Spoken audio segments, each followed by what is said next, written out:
بسم اللہ الرحمن الرحیم۔ تمام ناظرین کو اسلامی سبق آموز چینل میں خوش آمدید اور خلوص برا السلام علیکم ورحمۃ اللہ وبرکاتہ۔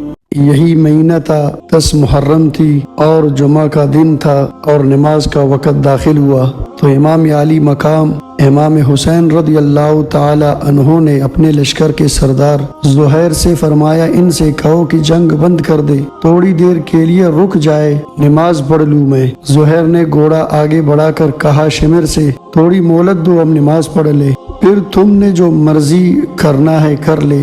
شمر نے کہا، ہم تمہیں نماز نہیں پڑھنے دیں گے۔ ایک اور کوفی کھڑا تھا، اس کا نام حسین ابن عمیر تھا، اس نے کہا کہ تمہاری نماز ہوتی ہی نہیں۔ زہیر نے کہا، لعنت ہے تم پر، جس گھر کی طفیل نماز ملی ان کی نہیں ہوتی تو کن کی ہوتی ہے؟ دونوں نے واپس آ کے عرض کی، حضور وہ نماز پڑھنے کے لیے جنگ نہیں روکیں گے۔ تو امام عالی مقام رضی اللہ تعالی عنہ نے کہا، اچھا پھر ہم نماز تو نہیں چھوڑ سکتے۔ میرے رب کی قسم، اگر حسین نماز نہ پڑھتے تو ان کی درجات میں کوئی فرق نہ پڑتا، لیکن ایک فرق ضرور پڑتا کہ پھر پیغام ادھورا جاتا، میسج ادھورا جاتا، اور میسج یہ دینا تھا کہ زیر خنجر یہ پیغام سنایا ہم نے کہ ہم نے تلواروں کی دھاروں کے نیچے بھی سر جھکانا ہے، اور ہم نے تڑپتے جسموں کے ساتھ بھی سجدہ کرنا ہے، اور ہم نے زخمی جسموں کے ساتھ بھی اللہ رب العزت کے سامنے رکوع کرنا ہے، اور ہم نے خون آلود جسموں کے ساتھ بھی